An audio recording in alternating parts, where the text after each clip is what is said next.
Good morning student. आप लोग जैसा कि अभी आप लोग कोरोना काल चल रहा है, आप लोग सारे लोग घर पे होंगे। अब देखिए जैसा कि हम लोग अभी ऑफलाइन क्लासेस नहीं चला सकते हैं, तो कुछ दिनों के लिए हम लोगों ने ऑनलाइन क्लासेस करने का निर्णय लिया है। और जिसमें हम लोग आपको एटॉमिक, आज हम लोग केमिस्ट्री फर्स्ट सेमेस्टर का पहला यूनिट जो कि है एटॉमिक स्ट्रक्चर, उसका आज मैं आप लोगों को एक दो सवाल करवाऊंगा जो कि परीक्षा में निश्चित रूप से प्रत्येक साल 4 नंबर में आता हूं। और आशा करता हूं आप मेरे साथ इस सवाल को सीख के आप लोग परीक्षा में 4 नंबर ला सकते हैं। ठीक है, चलिए तो बिना समय गवाए हुए हम लोग इस सवाल को बनाते हैं। ठीक है, इस सवाल को बनाने के पहले आप लोगों को कुछ फार्मूला पता होना चाहिए जो मैं इधर लिख रहा हूँ। ठीक है, आप लोग अगर पढ़े होंगे कहीं या यूनिक एकेडमी में ही पढ़े होंगे तो आप लोग को मालूम होगा कि हम लोग ये फार्मूला देखिएगा, A बराबर P प्लस N। ये अगर आप लोग नहीं भी पढ़े हैं तो 10वां में जरूर पढ़े होंगे। A बराबर P प्लस N, वेयर मतलब जहां। ये क्या हो गया? ये हमारा हो गया मास नंबर। ये क्या हो गया? Mass number. सब लोगों को मालूम होगा मास नंबर क्या होता है। तो मास नंबर जो है, आपको किसी भी एलिमेंट का अगर मास नंबर निकालना है तो उसके प्रोटॉन की संख्या और न्यूट्रॉन की संख्या को अगर आप लोग सम कर देते हैं तो वो आ जाता है मास नंबर। और P क्या हो गया? ये P हो गया नंबर ऑफ प्रोटॉन। और N हो गया नंबर ऑफ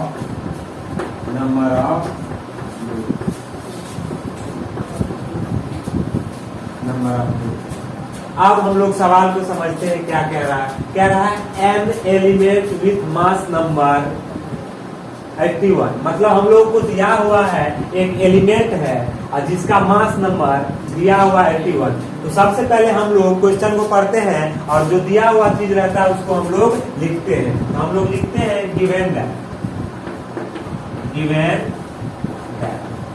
क्या दिया हुआ सर? तो हम लोगों को मास नंबर दिया हुआ है। मास नंबर हम लोगों को दिया हुआ। मास नंबर जिसको हम लोग शॉर्ट फॉर्म में क्या बोलते हैं? ए बोलते हैं।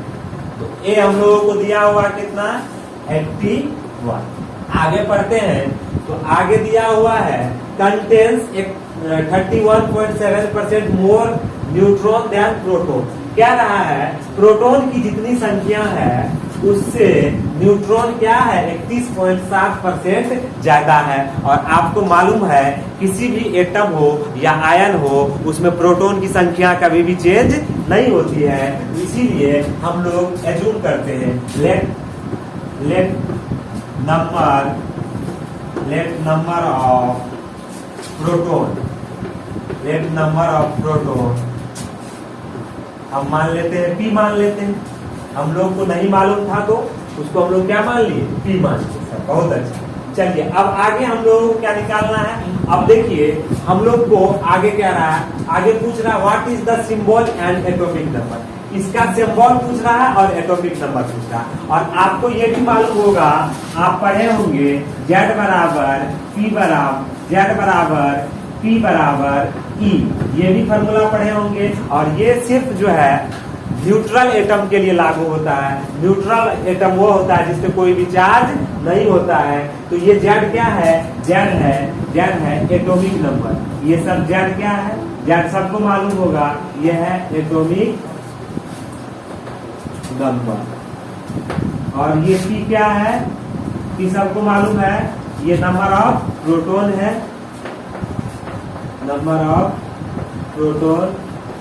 और जैसा कि सारे लोग जानते हैं ये क्या है? Number of electron. तो हम लोगों को इस एलिमेंट का सिंबल पूछ रहा है, साथ ही साथ एटॉमिक नंबर पूछ रहा है। तो एटॉमिक नंबर निकालने के लिए हम लोग को प्रोटॉन की संख्या चाहिए। अगर प्रोटॉन की संख्या मालूम हो जाएगी तो एटॉमिक नंबर हम लोग को क्या हो जाएगा? मालूम हो जाएगा। क्योंकि एटॉमिक नंबर और प्रोटॉन की संख्या हमेशा क्या होता है? इक्वल होता है। तो हम लोग अब क्या करते हैं, प्रोटॉन की संख्या p मान ली है और न्यूट्रॉन की संख्या हम लोग निकालते हैं। Then neutron, then number of neutron, then number of neutron, then number of neutron क्या हो जाएगा, देखिए क्या रहा है, प्रोटॉन की संख्या से 31.7% ज्यादा है। तो इसको समझने के लिए थोड़ा सा आप लोग को परसेंटेज का समझना होगा। अगर मैं बोलता हूं 10 से 10 से कोई 10% अधिक है, ये 10 तो हो ही गया, इससे 10% क्या है, अधिक है। तो इसको करने के लिए मैं क्या करूंगा, 10 का 10% निकाल दूंगा। निकालने के लिए परसेंटेज हम मान के चल रहे हैं, आप लोग को आता होगा, बटा 100 कर देंगे। तो ये जीरो कट गया। 10 से 10% अधिक कितना हो गया, 10, और ये हो गया 1, बोले तो 11। परसेंटेज का आप लोग को आना चाहिए। उसी तरह से देखिए प्रोटॉन की संख्या दिया हुआ है और प्रोटॉन की संख्या दिया हुआ है कितना, p, और इस p से 31.7% ये क्या है, न्यूट्रॉन ज्यादा है। 31 ये p का 31.7% ये क्या है, ज्यादा है, बटा 100।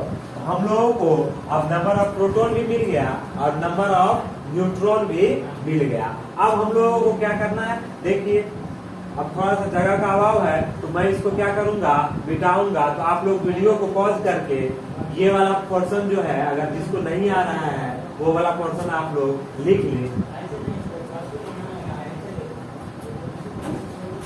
चलिए अब मैं मान के चल रहा हूँ, आप लोग पॉज करके ये लिख लिए होंगे।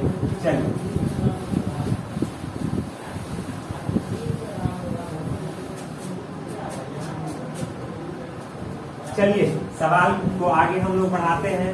वी नो डैट, हम लोग जानते हैं, क्या जानते हैं सर, वी नो डैट हम लोग जानते हैं। अभी आज के क्लास में भी हम लोग चर्चा किए हैं। ए बराबर क्या होता है, p प्लस एन, और ए होता है मास नंबर, p होता है नंबर ऑफ प्रोटॉन और n होता है नंबर ऑफ न्यूट्रॉन। तो ए का मान हम लोग को दिया हुआ है कितना, 81 दिया हुआ है, और p का मान देखिए कितना दिया हुआ, p का मान p ही दिया हुआ है, और n का मान देखिए हम लोग निकाले हुए कितना दिया हुआ, p प्लस p गुना बटा। तो यहाँ से हम लोग क्या करेंगे, इसको सॉल्व कर लेंगे। इसको सॉल्व करना बहुत ही आसान है। ये हो गया 81 और ये p कितना हो गया, 2p, और ये हो गया 31.7p। अब हम लोग इसका क्या कर लेंगे, भिन्न का जोड़ कर लेंगे। यहाँ नहीं कुछ है तो 1 रख के यहाँ से हम लोग का हो जाएगा 81, ये हो गया 100 नीचे में, और ये हमारा हो गया, सब लोगों को आता होगा भिन्न का जोड़, और यहाँ से आप लोग p का मान निकाल सकते हैं। तो p बराबर हो जाएगा, इसको ये हमारा भागा में इधर आएगा, क्या हो जाएगा, गुना में हो जाएगा। तो हो जाएगा, और ये इन दोनों को जोड़ देंगे कितना आ जाएगा, 231.7, 231.7, और यहाँ से p का वैल्यू आ जाएगा, यहाँ से p का वैल्यू आपको आ जाएगा, इसको कैलकुलेट करके देखिए, कैलकुलेट करिए, p का मान आ जाएगा 34.95, और आपको पता है प्रोटॉन की संख्या कभी भी फ्रैक्शन में नहीं होगा, इसीलिए अप्रॉक्स में इसको हम लोग मान लेंगे कितना, 35। मतलब हम लोगों को मिल गया p का मान कितना आ गया, 35। तो हम लोग को p मिल गया, मतलब क्या मिल गया, z भी मिल गया। क्यों, क्योंकि हम लोग पढ़े थे z बराबर p बराबर e, तो p मिल गया, मतलब एटॉमिक नंबर हम लोगों को इस एलिमेंट का मिल गया कितना, 35। देखिए सवाल थोड़ा सा बच गया है, तो जगह का कमी है, जिस कारण से ये वाला पोर्शन हमको अभी मिटाना पड़ेगा। तो इसलिए आप लोग या तो स्क्रीनशॉट ले ले, नहीं तो इसको जल्दी से वीडियो को पॉज करके आप इसको छाप लो, ठीक है। चलिए आई होप आप लोग जो है इसका स्क्रीनशॉट ले लिए होंगे। चलिए मैं इसको मिटाता हूँ।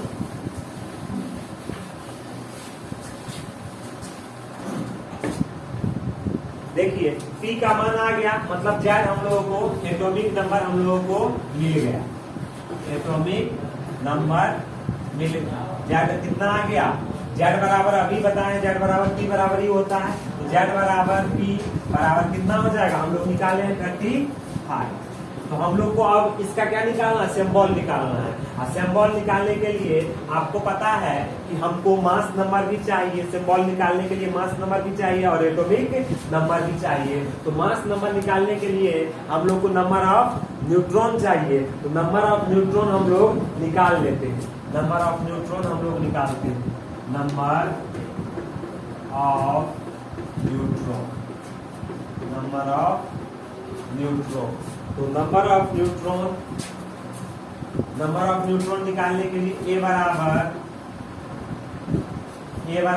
पी प्लस एन, यहाँ से ए का मान देखिए, हम लोग यहाँ देखिए मास नंबर डायरेक्ट दिया हुआ भी है, लेकिन हम लोग आपको नंबर ऑफ न्यूट्रॉन की संख्या निकालने के लिए बता रहे हैं कैसे निकाल सकते हैं। ये 81 दिया हुआ है और पी का मान है 35, तो यहाँ से एन निकाल सकते हैं और एन कितना आ जाएगा, एन आ जाएगा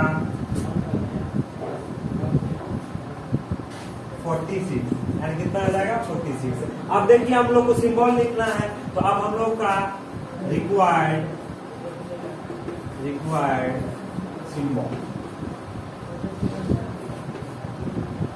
तो सिंबल में आपको पता होगा 35 जो है किसका एटॉमिक नंबर होता है, एटॉमिक नंबर 35 किसका होता है, तो ब्रोमीन का होता है। और हम लोग हमेशा जो है मास नंबर को कहाँ लिखते हैं, ऊपर लिखते हैं, मास नंबर को हम लोग ऊपर लिखते हैं और एटॉमिक नंबर को कहाँ लिखते हैं, नीचे लिखते हैं। तो एटॉमिक नंबर हमारा 35। इस तरह से ये सवाल हम लोगों को खत्म हो गया। आप चाहे तो ये पर्सन नहीं भी निकाल सकते हैं, क्योंकि सवाल में आपको नहीं बोल रहा है निकालने के लिए। अगर ऑब्जेक्टिव में हो सकता है ऐसा सवाल पूछ देता है, इसलिए मैं आप लोगों को बता दिया हूँ। आई होप आप लोग को वीडियो अच्छा लगा होगा, तो इस चैनल को आप लोग लाइक करें, सब्सक्राइब करें और शेयर करें। अगर आप लोग को अगर ये चैनल अच्छा लग रहा है तो अपने दोस्तों के साथ शेयर करें। चलिए आज के लिए इतना ही, अगले क्लास में हम लोग फिर मिलते हैं नया सवाल के साथ, ठीक है। आज के लिए इतना ही, थैंक यू, धन्यवाद।